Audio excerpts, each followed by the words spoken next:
Welcome to the BuyBox Experts podcast. We bring to light the unique opportunities brands face in today's e-commerce world.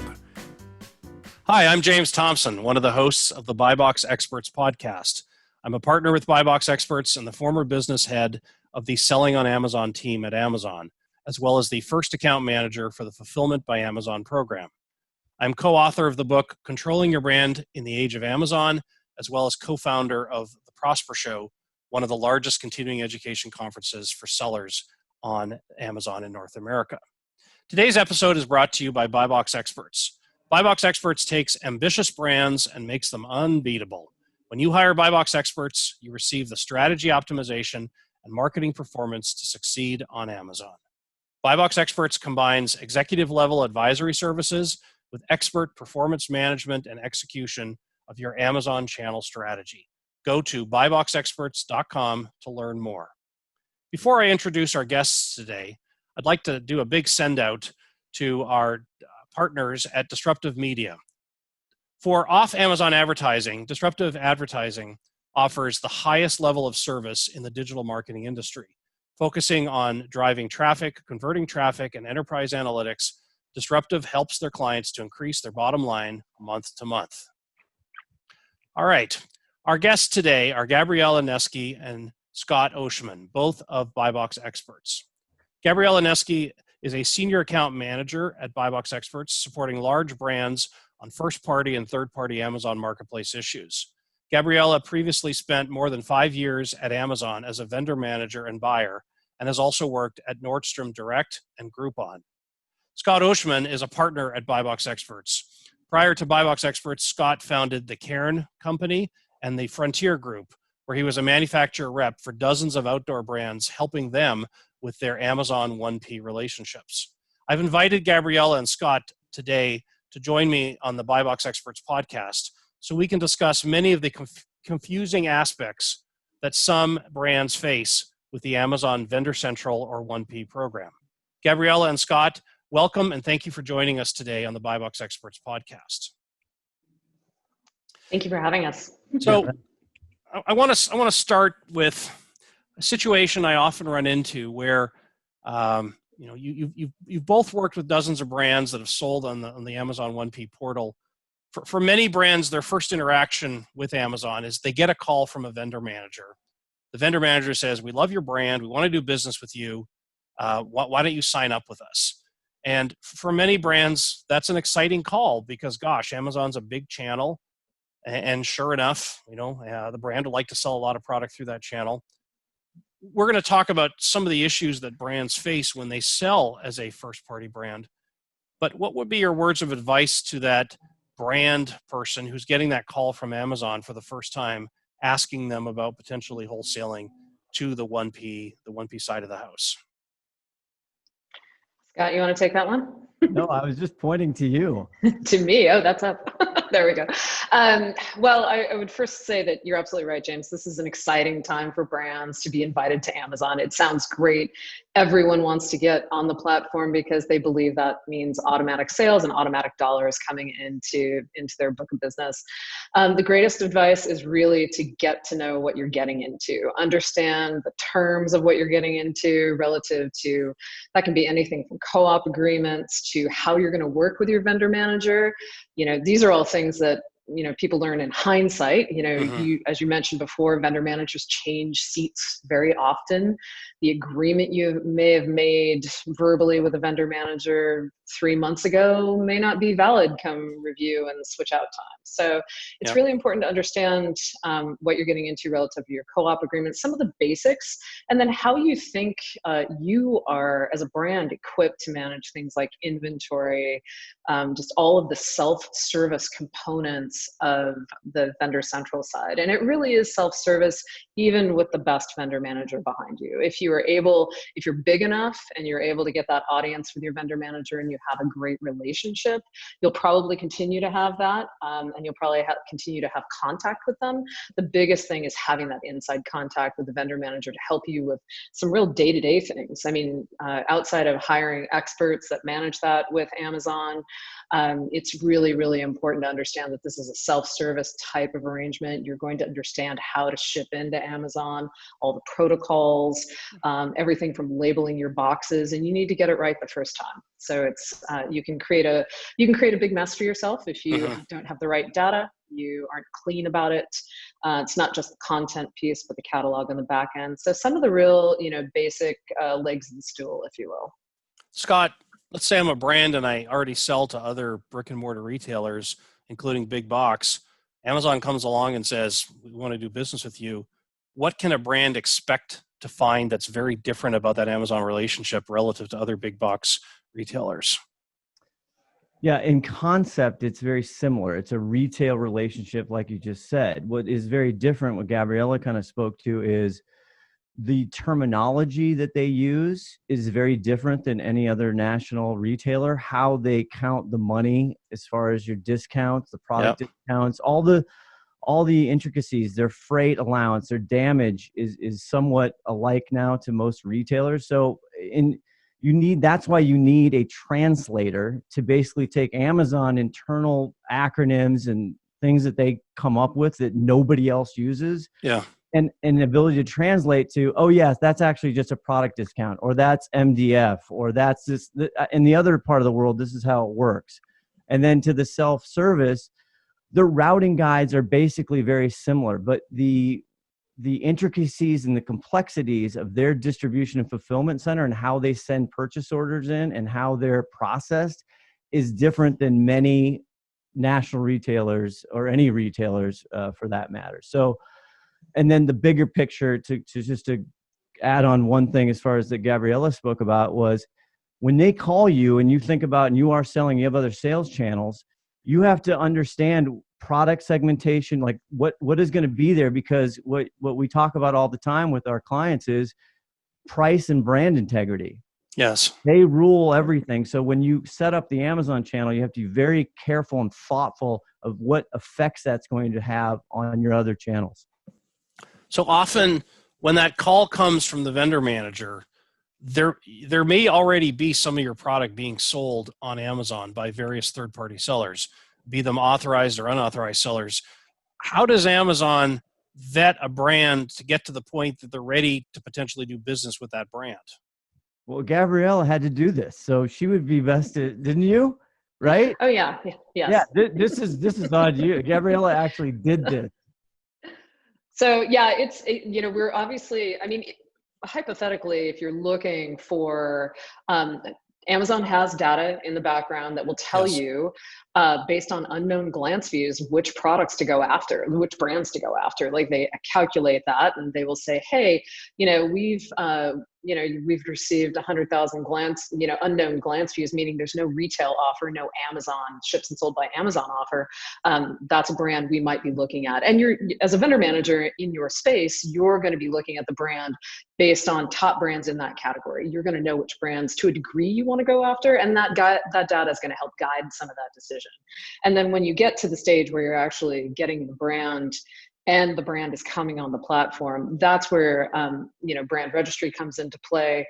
That's where a big discussion with a brand about channel governance comes into play. Like, how are they going to manage their, now that they've got all the sellers out there that are selling their products, good, bad, or indifferent, how are they going to clean that up? Do they want to clean that up? Do they have authorized distributors that are allowed to sell on Amazon, et cetera? So there's a big cleanup process that can really ensue when you have maybe a top brand that already has their products being sold there.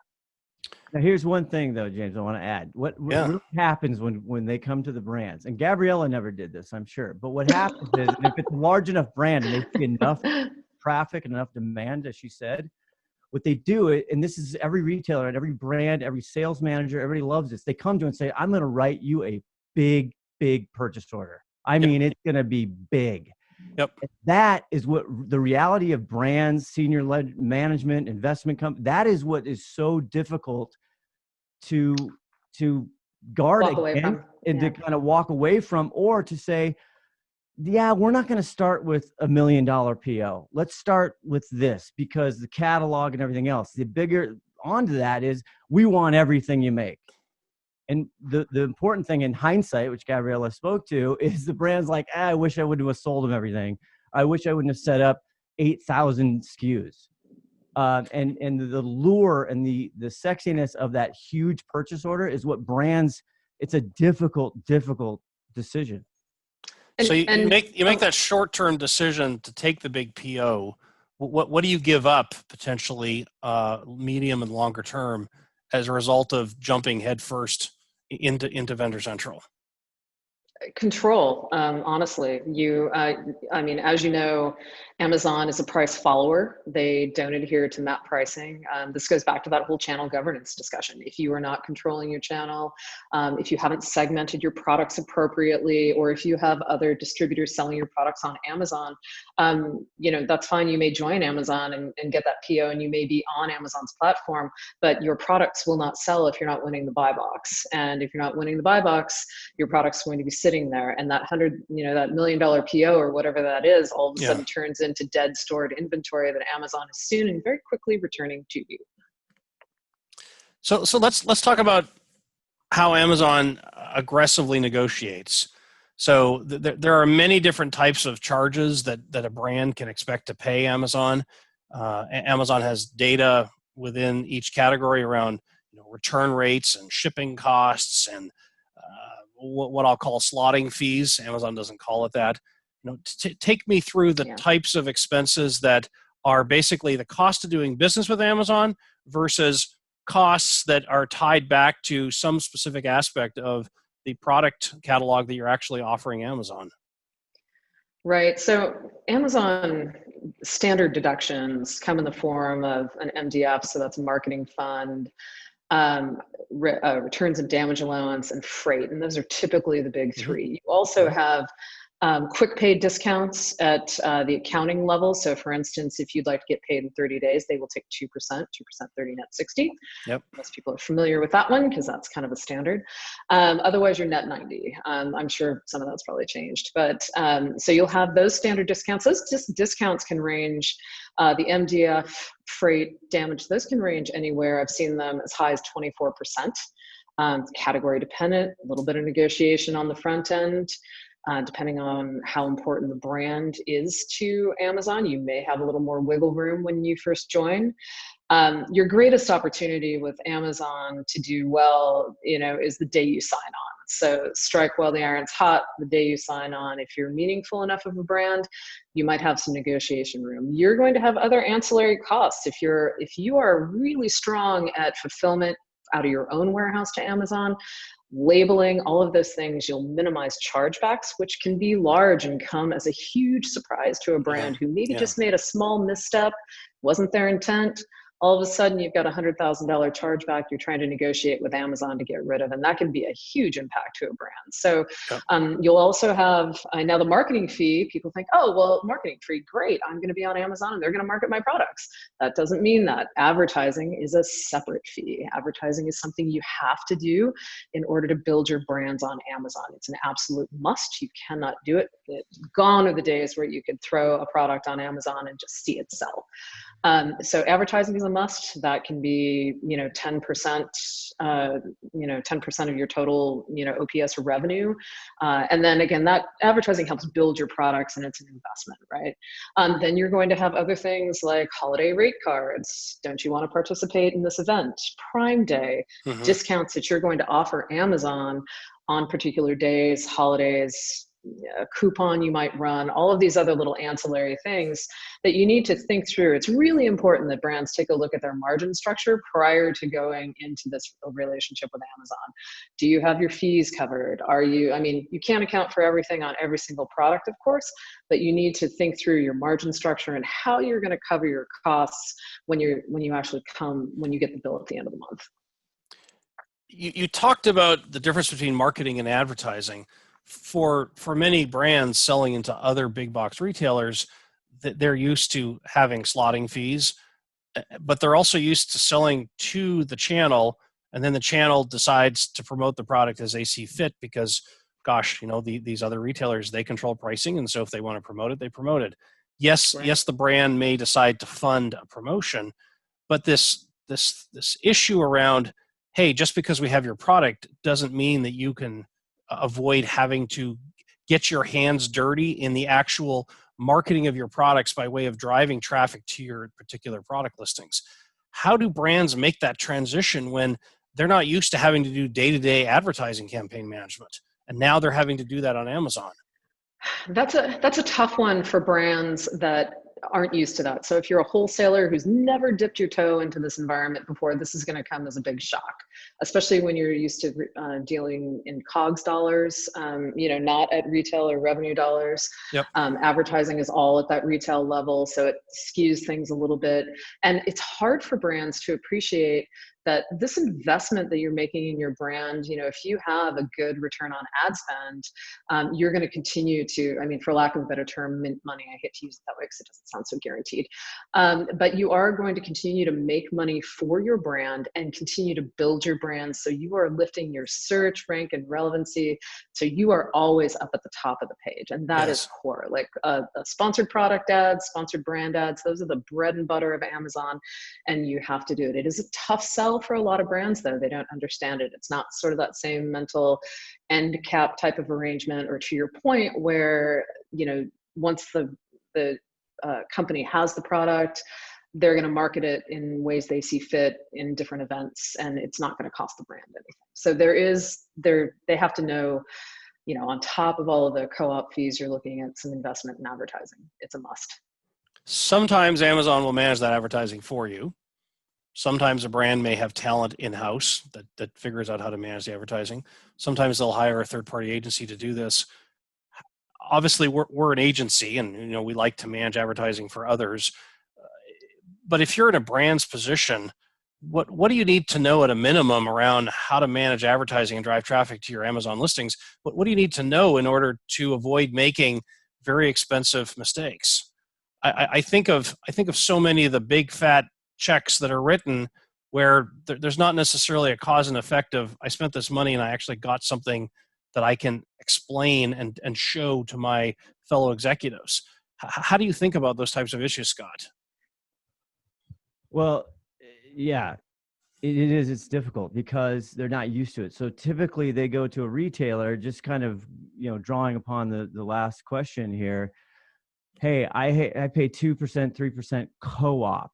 Yep. That means, right, I have a 2% off the product cost. And so Amazon originally in Vendor Central, we call the 1P, right, they use that same term co-op, but it was like 10%. They've now, you see co-op or you see accrual as part of that. So they say 10%, what am I paying you 10% for? And then Amazon comes back and says, well, hey, if you search your brand on Google, we pay for the 3 top spots. And we also have all these other costs incurred. In addition to that, then the brand, to answer your question, has to look at advertising. And there's 2 ways to look at this. First of all, we always talk about the bucket, right? I have a bucket of product discount that I give my other big box retailers. It's this amount. So Amazon, if you want to put that in freight, accrual, however you want to do it, here's the bucket. That bucket has to stay alone. And then on top of that, you have to think about the advertising cost. And there's 2 ways. First of all, there's transactional. So Amazon, you can approach Amazon, these brands, as a transactional account, and then you drive that into, I want to actually look at it as a brand awareness and brand builder platform. That is, give me an example. Give me an example of what you're talking about. So transactionally, I want, if it's an account, there's 2 different things. Brand always, and this is a challenge, it's an account. Okay. So if I attribute my budget, well, you have 10% of total purchase orders, net invoice for your advertising on that account. Okay, great. But that's just your account. That's transactional. That means if I sell $100,000 on Amazon POs, I get that. Okay, I have 10% of that is I can spend on advertising over and above the co-op, accrual, freight, defective, all those things. That is great. But what happens is once you build that up, then you have to go as a brand and look at it as a marketing and advertising. So I can actually use Amazon to grow my brand and all my other channels. That should be a company brand advertising marketing budget, not a single account budget. And that is very tough for brands, and brands are struggling to figure that out. So if I'm a brand that's selling to other retailers that also have an online presence, what I'm hearing is Amazon is making sure that you fund them enough money that they can basically dominate Google if they're so inclined, and do that potentially at the harm of other retailers that are also selling your products online in other channels. Yes, but then you're getting into whole channel distribution and product segmentation, which I don't know if we're going to cover or not, but you're absolutely right. Now they will tell you, and they don't do this anymore. Gabriella can probably refer to this. They used to say, hey, for every $1 you spend on Amazon, it's going to return $3 off Amazon or $5 off Amazon. It changed. Yeah. And people and brands were like, what? Or they were like, really? That's great. And that is true, because we understand where the customer journey is. Amazon takes a huge part of that in product search and all those things. So the transactional part is, let's build an account business that's actually profitable and drives business. Then also, once you get to that level, and Gabriella can speak to this with a lot of her current clients and past, then you start seeing it you do see that off Amazon return. Right. I think the other thing that's tough for brands to, holistically buy off on is that if you think about, so Amazon gets 206 million unique visitors a month right now, give or take. I'm sure it's probably higher, who knows. They say, based on data I've seen recently, that 62% of those folks are prime customers. Okay. Now, if you think about a brand's traffic per month, hypothetically, you have brand X. Say they get, 4,000 unique visitors a month. If you think about the size of Amazon and the size of the traffic of your brand, that's not a zero, it's just meant to be a circle. Yes. And you intersect that at approximately the 62% range, you might find, just based on a visual, that most all of your customers are probably prime shoppers. And it's that trust that gets customers coming back to Amazon and buying the product. So it's important to be channelized and understand what you're selling to each one, but it's also important to know that customers a lot of times will make the choice to come back to Amazon and buy the product. And that off-site conversion, so that traffic that comes from Google or Target or wherever it's coming from, or Instagram or Facebook, or however you're doing your marketing, if that converting traffic, that's one of the highest rewards to a product Amazon can give in terms of search rank and relevance. It gives it a nice boost. Can't quantify it, don't exactly know, but we know that there is that offsite boost and that reward in traffic. So it's helpful to help the brands understand, to Scott's point, that this is an ecosystem. It's not just these individual little fingers on a hand. It's a one shopping experience for a customer, because a customer can go anywhere on the internet, pick out wherever they want, pick out a product, decide that they want to go look for it on Amazon and buy it. So I want to go back to the issue of these various types of fees. One of the complaints that I have heard firsthand from various CFOs of brands that sell first party, these CFOs, they never know what they're going to get paid by Amazon, because there's going to be various discounts and accruals that show up. Some of them are mysterious to the CFOs, and just being able to know how much should we expect to be paid for this, this truckload of product that we shipped into Amazon. The CFO is never quite sure what they're going to get paid. How do you help brands to wrap their head around this uncertainty around what they're going to get paid for what they're delivering to Amazon? Scott, you want to take this one? I feel like you have a good view. This is a tough conversation for brands, and definitely tough for leadership, because, $1 in does not equal $1 out. That PO that gets cut to you for that, we'll just use the $1 million example. Yeah. Your $1 million example is now being deducted by upwards of 24%. If you have chargebacks or whatever else it is you're doing, whatever advertising you're doing, any of those ancillary costs are going to affect the total value of those goods and the value of that PO. So it's a tough one to figure out how to it's not tough to quantify. You can certainly provide data. It's not difficult math to share, but it is that for me, it's a front end discussion with brands on, hey, let's understand what your charges are going to be, at least the ones you know, so we can be 100% certain that we are getting the value of this $1 million PO. And then understanding, there's a lot of setup on the front end, a lot of discussion that needs to be had around, hey, this $1 million PO is exciting. It sounds so good. I'm so excited to finally get this PO. Woo, I'm in the Amazon game. And then it is quite literally all the deductions come. And if that's not, it is literally about setting the table up front and letting your brand know. And then understanding, like to Scott's point earlier, let's not sell everything to them.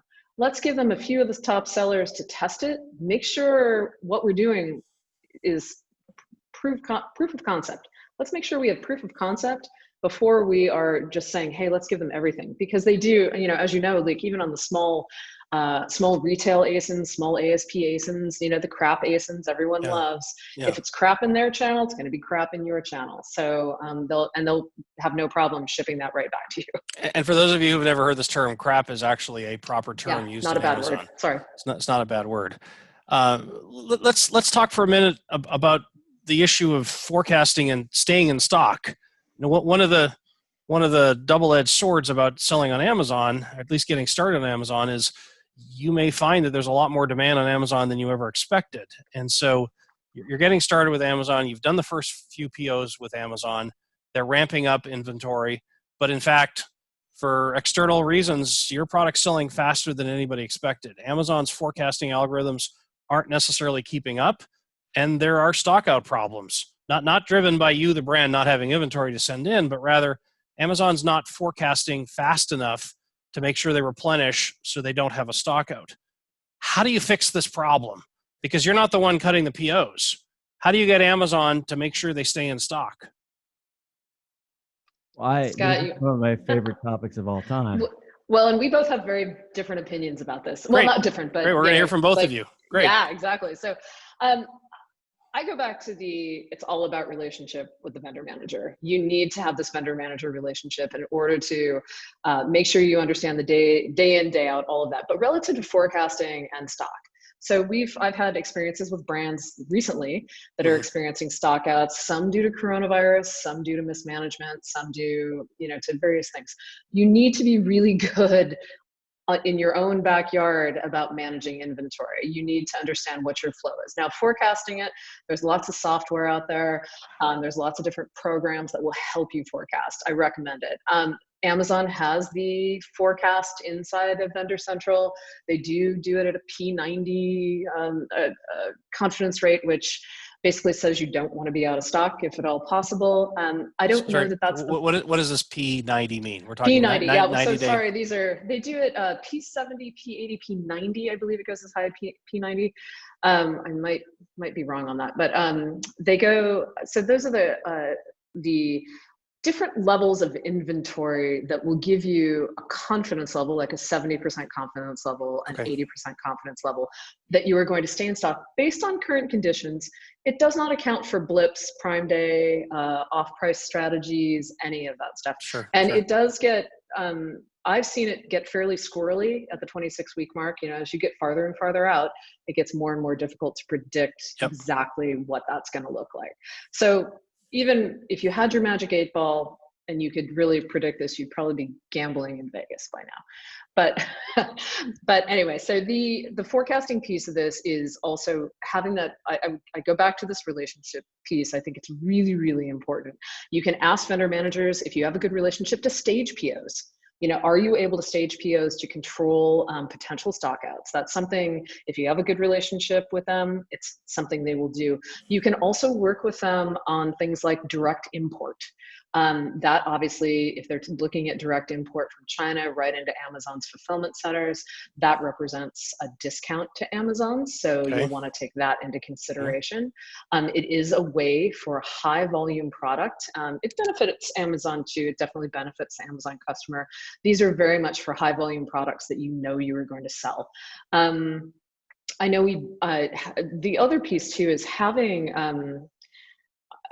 having a hybrid model between vendor central and seller is a great way also to protect from stock out. So for instance, if you're waiting for POs to get received in Amazon's warehouse and it's taking an extra long time because it's holiday, Yep. you can put in, if you are fulfilled by merchant and you can handle that type of product, that's a great way to hedge for stockouts.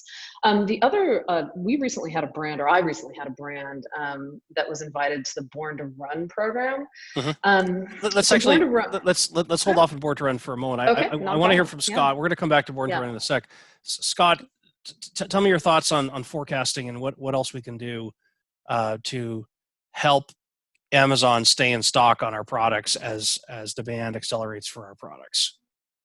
Yes. So what happens to a lot of brands is they're used to major box retailers have very sophisticated forecasting. The P90 is a probability metric that is based on glance views and what they feel, and it's done on a weekly basis. It's hard to manipulate. It's just hard to manage. It's very different from most other retailers because, again, it's all based on algorithms and all these other things, and they don't account for real life things, promotional activities, anniversary, all the things we just talked about, competitive price issues where you go off price or a competitor does, they match. So I am very critical and have been since 2006 of Amazon's forecast inventory management, and I've made my voice clear. So what brands need to do is a few things. Number one, they got to really take it simple. They have to look at sales. You have to go old school on this. And I'm telling you, this will work.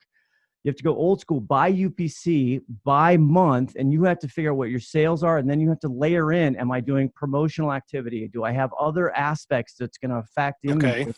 And the biggest challenge for Amazon, and a lot of retailers have this, is high volume seasonal goods. The forecast demand system or the forecast inventory, it's not built for seasonal goods. The machine doesn't like seasonal goods. It's very difficult for it. So you have to front load. And what Gabriella suggested, as far as if you have enough volume to fill containers, direct import, there's pallet ordering, and then we'll get into the other programs, bulk buy, these things. If you're a mid to size larger brand that Amazon really wants and the vendor manager comes to you, then you need to say, I want a meeting and I want to discuss with the in-stock manager. I want to pull in the in-stock manager. So the in-stock manager for most retailers, and Gabriella has this experience, they call them planners. This is the bank. So you want, if you're a major brand and you on a category, they really want you, you should fight to try and get a conversation with the banker, which is basically the stock manager, and describe why they need to front load and why you need to manage your forecasting. So you download your sales, you lay in a forecast and actual of what you think they're going to do, and then you force as well as you can through your relationship, which Gabriella spoke to, in stock, all these factors, and you try and front load them. And that's how you manage and you stay in stock. And you can utilize these other programs. So part of what I'm hearing is don't let Amazon be the only one with the data in hand. If you have data that you can bring to bear to these conversations to show that you understand seasonality better than Amazon's algorithms might, then potentially getting some exceptions made to the way the forecasting model issues POs, you might be in a position to get Amazon to buy a little bit more than they're otherwise comfortable buying. But in fact, you know your products better than they do. Absolutely. So we take that, we download that. I'm not saying don't take it. We download that, and that is one input. But I'm telling you, if you know the sales report by month and you know exactly what the SKUs do, and you know your brand and business better than they do, and you also have visibility of promotional activities, advertising, any other aspects, then you forecast that and you try and get them and work with your vendor manager to do that. A lot of brands, the reality though today is they don't have vendor managers to talk to. They have to do this themselves. So now you have to manipulate in the best way you can, that's the best interest of the brand, with Born to Run and bulk buys and pallet ordering and direct import and all these other programs that you do self-help with to try and make sure that you're in stock and you maximize the demand. Okay, Gabrielle, let's talk about Born to Run now. Tell me about the program. What does it do? What does it actually help the brand accomplish? What does it help Amazon accomplish? So Born to Run is an invite-only program. It's in theory designed for newer ASINs that maybe haven't been on the platform before, where a vendor will submit recommended buys for a 10-week period. Okay. That 10-week it commences 20 days from the submission date. So once you submit it, and if everyone's in agreement and you think the 10-week estimate is good, they'll accept it, and then they'll bring that inventory in, and hopefully, all things being equal, sales will go well. The tricky part is that obviously this really pushes in a good way. I think this works both ways, in a good way and a bad way. If you are really good at understanding your business, to Scott's point, this gives the vendor more control over what they think they're going to sell for a particular ASIN. Yep. And that's a great thing. The flip side of this is that this works for great hot products that are probably going to sell. It also does work for existing ASINs where you might have some demand activity around it, that might be out of season or seasonal in nature, like holiday, and Prime Day. If it's not a seller, guaranteed this product is going to come back to you. So Amazon will return the unsold units. They take into account weeks of cover, sell-through, and then all of your standard shipping and handling fees, all that stuff applies. You'll get your product costs back plus your standard shipping and handling fees, but they will return it, and they will keep if they decide to keep the unsold units, like if it turned out to be a good seller, they're going to charge you 25% of the cost of the unsold goods. And then defective and damaged rates still apply. So that's a chunk of change, right? So you need to think through that. Obviously, if your costs are already in Amazon on an older product, you're not going to be able to have a ton of wiggle room with that. So you're hoping for 100% sell-through, or you're going to be getting those goods back. And if you get them back, they will take a 10% fee, a handling fee to get those back to you, plus any damage and defective. So you talked about this being a program for new products, but I'm definitely seeing it being used for existing products. Correct. I started off with Yeah. So this is definitely, I've seen it used mostly for new products. However, I'm starting to see this with one other partner currently, where they're using it to forecast for existing product. And these are products that have been on Amazon for a really long time, but they are top sellers. Again, I think this is just a shift in mentality for the in-stock managers to say, hey, vendor, you do know your business better than me. Mm-hmm. You know when your goods are coming from China. You know when when things are going to land stateside and not. You tell me how much you think you're going to sell. So it's actually nice if you are a brand that can leverage that type of inventory management.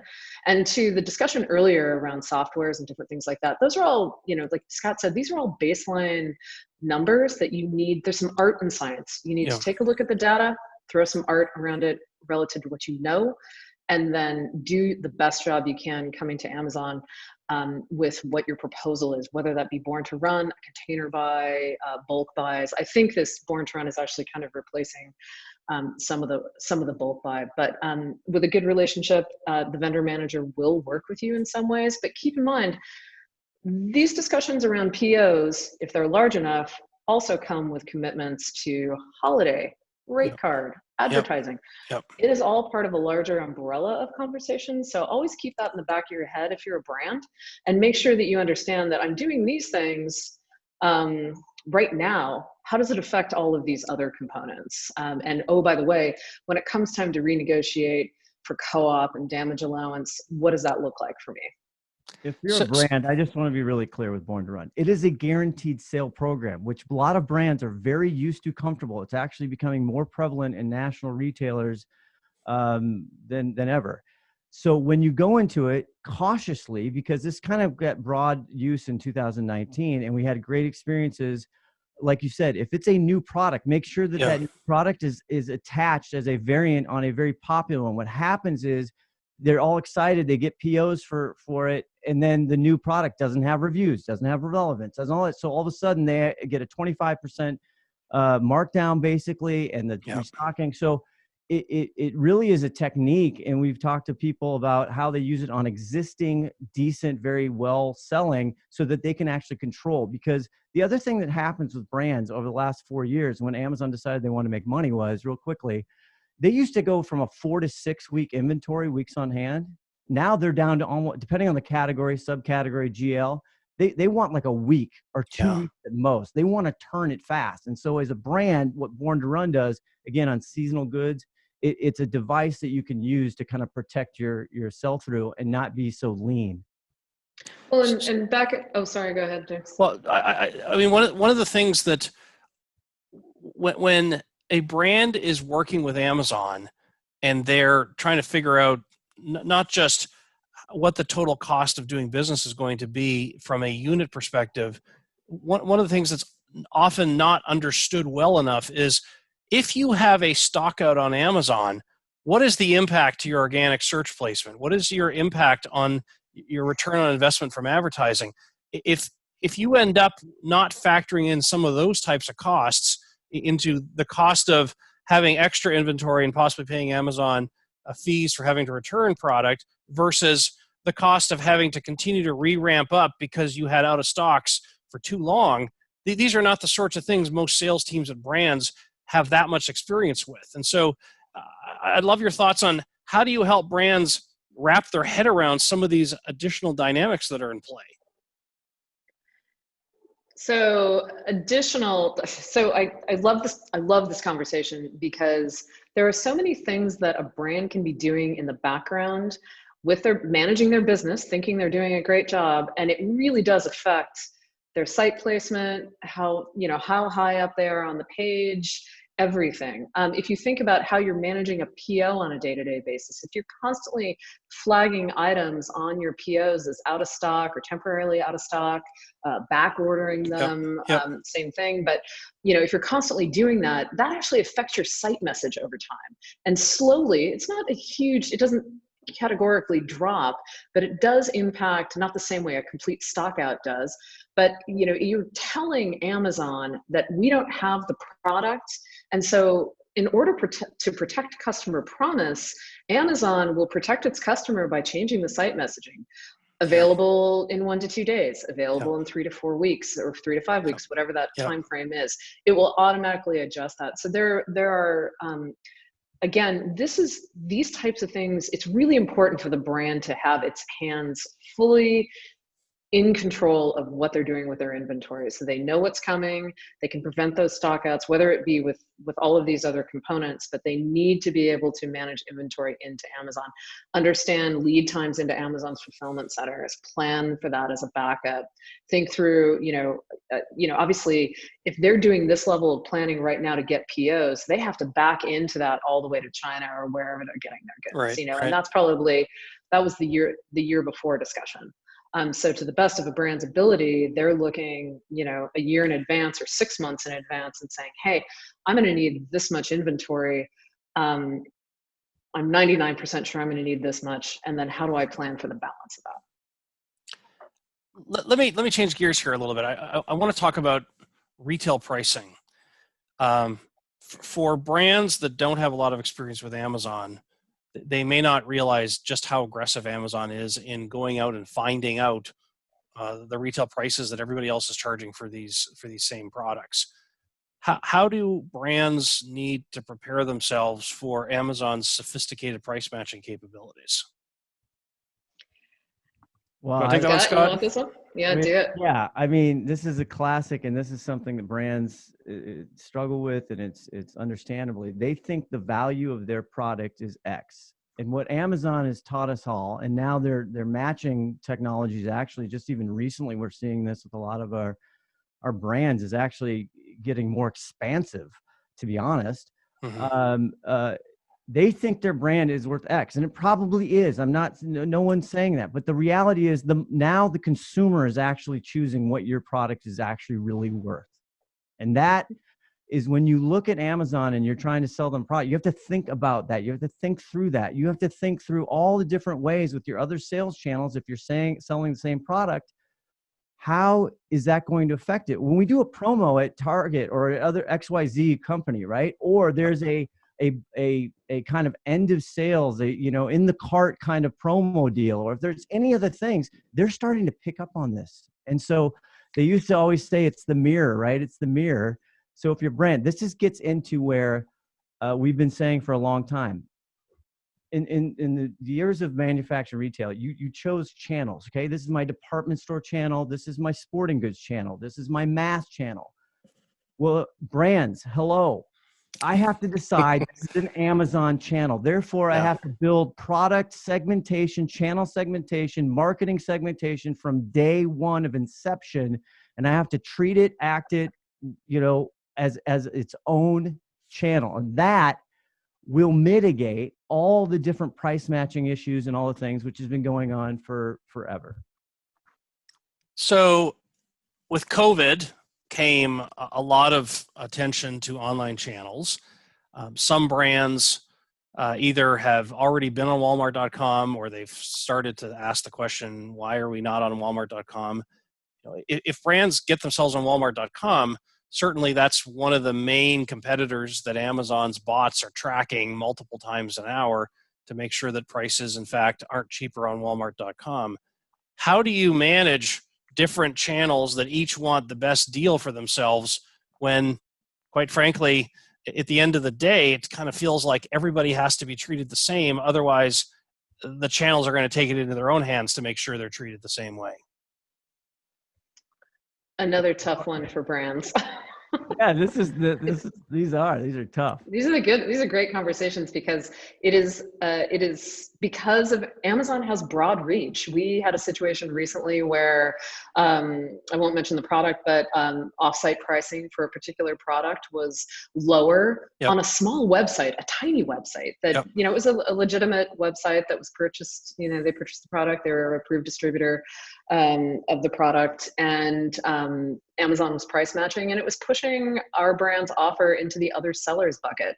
Yep. Now, that might not seem like a huge deal, but your conversion goes way down on a page when you are in that blue other sellers bucket.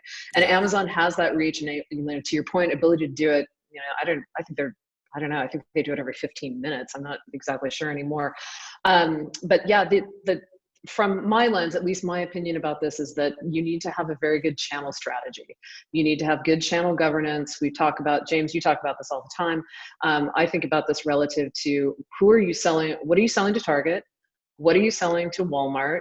What is your channelization strategy there, so that either you have that and you're selling separate products and you can manage that effectively across those channels. And you have to be good. You have to be strong in the inventory and management to do that.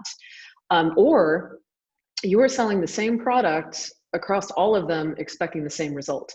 And because they're different entities, we all know. I know Walmart is having a reputation of being very frugal and being very conservative with their costing. So they come to the different brands and different vendors with very low offers relative to taking on the product. We want this cost in exchange for this PO. And so it's really tough for brands to manage a single product across all of the channels equally, especially when Amazon can see that. And you also need to know what you're doing from a seasonal markdown structure. So that if you think about the fingers on a hand and all the channels that might be available to you, that can be really tough to manage if you have lots of different products. But if you're selling a small segmentation of different product to each one, you may be able to manage that successfully and not have grumpy retailers at your door. So let me throw a situation that I've recently encountered. Company sells bulk product in Costco and sells lesser bulk quantities on Amazon. Vendor manager on Amazon says, we can see what your unit cost is for a different pack size on Costco. We want the same unit cost for our products here on Amazon. Even though the economics are completely different selling into these two channels, Amazon is pushing for that lower unit economics, and in fact is suppressing the buy box periodically just to mess with the brand. How do you? I'm sorry. Yeah. How do you have that conversation with the vendor manager to walk through these different products, different channels? You can't compare apples to oranges. Scott, I'd love for you to answer this one because you've been on this side of the table a lot. You say no. First of all, you start with no. Say, unfortunately, no, but here's what we would like to do. We'd like to come up with a product mix of a bulk variety that might fit these needs and actually is a good business decision in case and financially for us, and also meets your needs so that we don't have to do that. Yeah. This gets back to the thing, James, you talk about for years in your advisories, and this is what the brands are doing more now. COVID has accelerated this. They have to get everybody in the room. You have to break down internal silos, because the reality is if you control supply, you control the channel, period. But the problem is the marketplace people and executive teams, the D2C people, the Amazon people, they all, and I'm speaking to the choir, James, because this is what, we all have been trying to teach people how to do this. You have to get in the room and go, who's selling what to who, how much, and what does it cost, and what's the retail thing? And you have to get the big board up and make sure that all of it is aligned. Yep. And then think through 1 year, 2 years, 3 years of how you're going to basically create sustainable channels that aren't just taking money from one bucket to another bucket, which Amazon's honestly doing, and COVID has shined a bright light on that. Yep. We've talked about forecasting. We've talked about inventory levels. We've talked about pricing.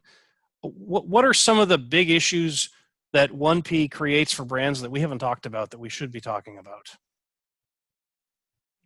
Reliance. Talk to me about that.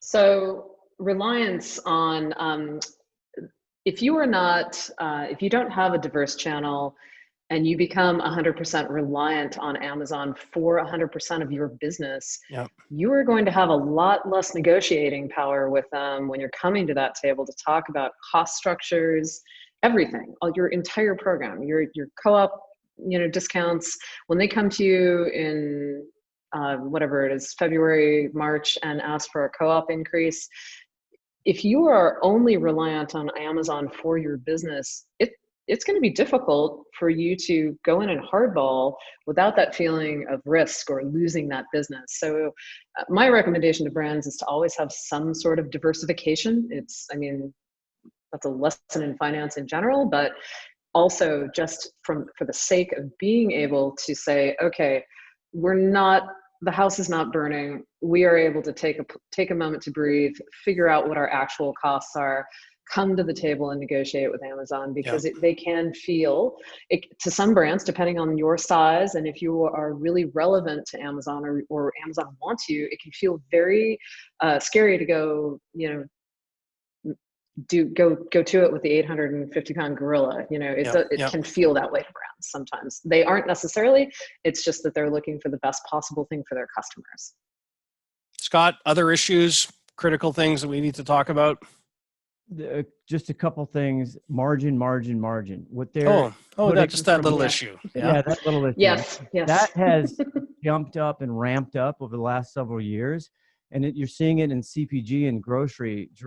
They really haven't figured out how to sell heavy, oversized stuff on 1P, actually, or third party for that matter.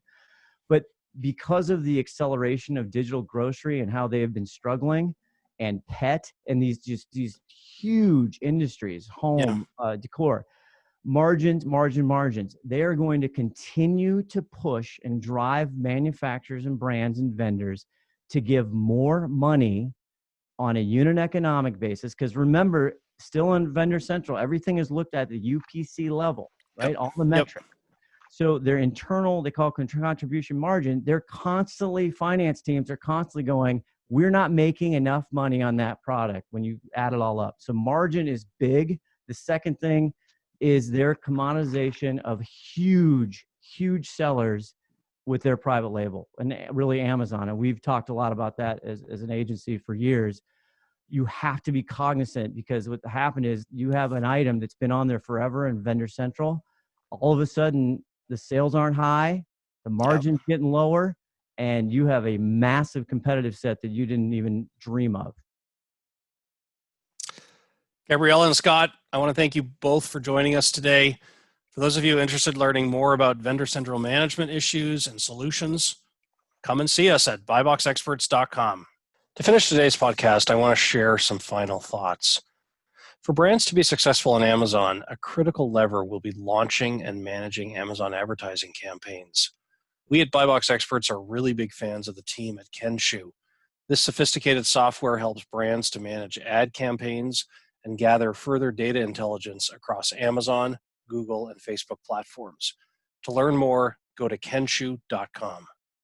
And with that, I thank you all for joining and look forward to talking with you next time. Thanks for listening to the BuyBox Experts podcast. Be sure to click subscribe, check us out on the web, and we'll see you next time.